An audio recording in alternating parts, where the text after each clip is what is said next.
Bueno, buen día, ¿cómo les va?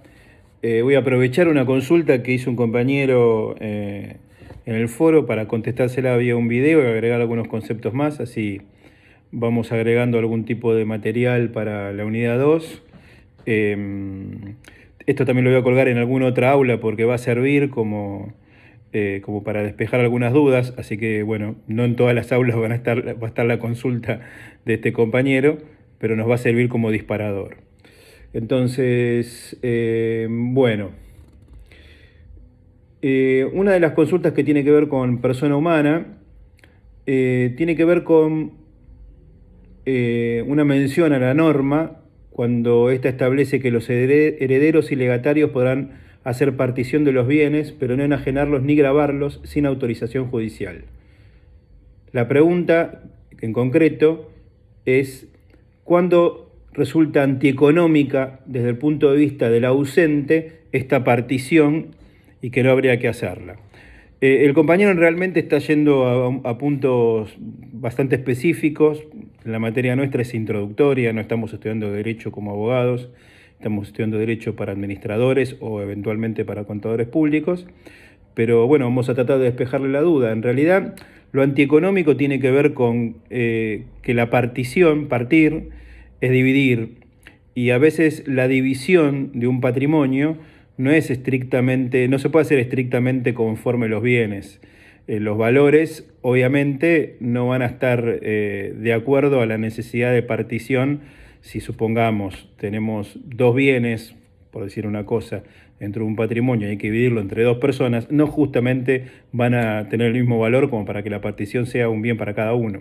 Con lo cual lo que puede resultar antieconómico, de acuerdo a la envergadura de ese bien, cuando no tiene un valor muy importante, es la venta de ese bien justamente para poder dividirlo. Entonces lo que está diciendo la norma es que si respecto del ausente, que eventualmente podría volver, resulta antieconómica vender algo que tiene un valor no muy importante en el mercado, puede resultar que no tenga sentido y habría que permanecer con la indivisión comunitaria, es decir, ese bien mantenerlo indiviso. Esto lo vamos a entender un poquito mejor cuando veamos la unidad 6 de derechos reales, pero mantener esa indivisión hasta tanto pasen los plazos, ¿no? Otra de las dudas que tiene el compañero tiene que ver con domicilio y tiene que ver con el domicilio real y el profesional o el legal, cuando el artículo 73 del Código Civil y Comercial establece que la actividad profesional o económica es la que determina ese domicilio legal. En realidad, tenemos que tener presente varias cosas. Sin perjuicio de lo que establece el Código, obviamente hay varios tipos de domicilio. El real es donde uno realmente vive o permanece. El legal es donde se desempeña. Por ejemplo, para un abogado, el domicilio legal sería su estudio jurídico. Y hay tantos domicilios legales como jurisdicciones en las que uno actúa. Por ejemplo, yo que actúo tanto en capital como en provincia, tengo un domicilio legal tanto en capital como en provincia. Un domicilio constituido es el que la persona humana o jurídica constituye en un trámite en particular. Cuando se presenta ante la administración o ante la justicia y constituye un domicilio específico para ese trámite y solo para ese trámite en el cual van a ser válidas las notificaciones. Y también existe el domicilio fiscal, que seguramente alguno de ustedes lo debe tener, que es el domicilio donde uno se desempeña económicamente y es el que tiene constituido frente a la AFIP. Sería una especie dentro del domicilio constituido. Después, el compañero también habla de la opción subrogatoria. Creo que acá hay una pequeña mezcla porque la duda la expresa de la siguiente manera. Dice: en la sección de bienes embargables o excluidos del patrimonio, el artículo 739, acción subrogatoria, esto es que el acreedor puede ejecutar los bienes del deudor. Sí, es eso, pero creo que lo que está tratando es indicarme por dónde, en dónde está el artículo.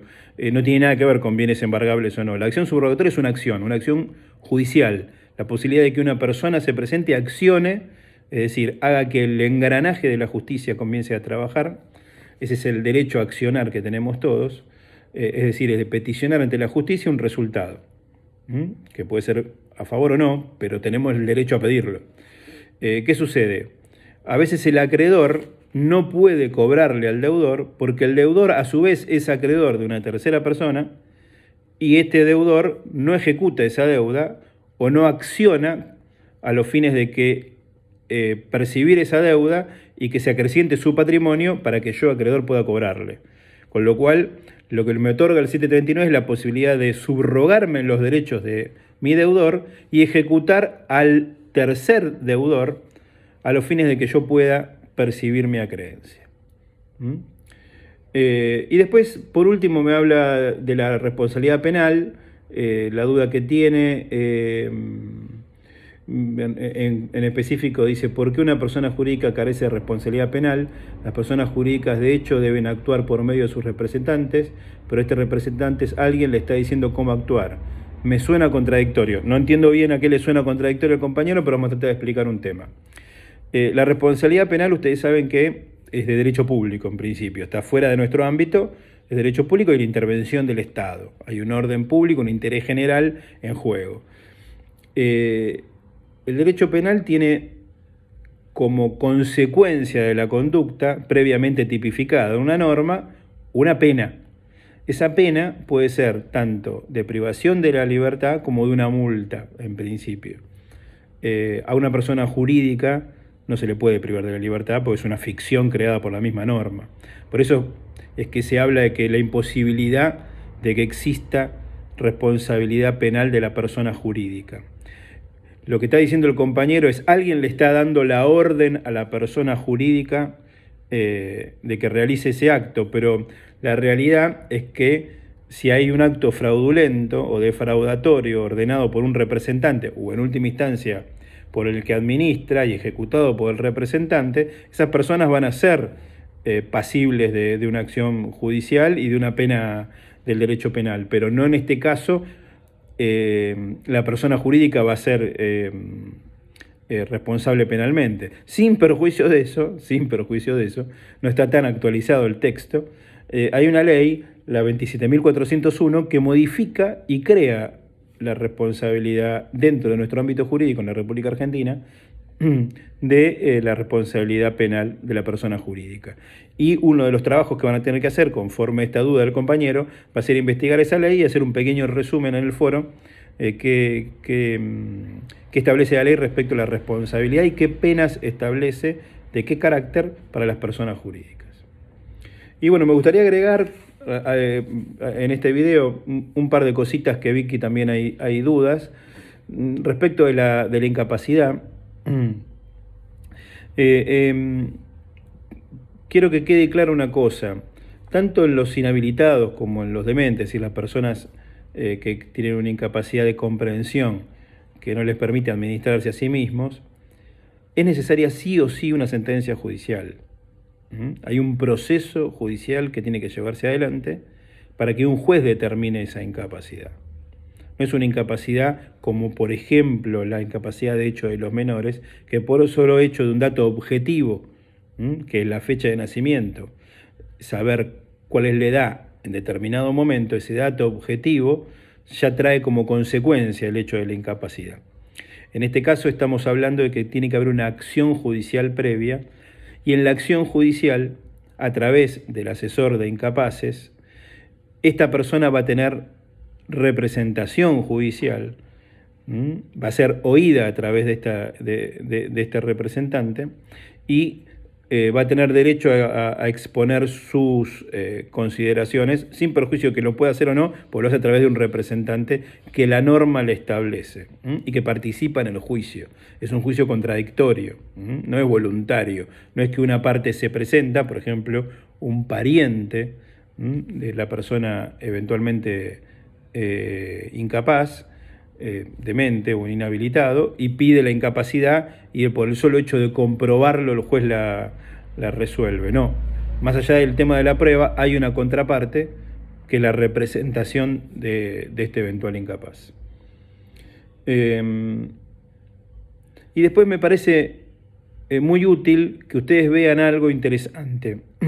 Ya vimos persona humana, yo les cargué un trabajito ahora de persona jurídica, los artículos del Código Civil de persona jurídica, para que vean la contraposición. Y también es muy interesante que vean los atributos de la personalidad, que en el texto están relacionados con la persona humana, pero la aplicación de esos atributos de la personalidad a la persona jurídica. Al nombre, domicilio, capacidad, patrimonio. Véanlo, relaciónenlo y cualquier duda a disposición, hacemos otro video contestando las dudas. Gracias.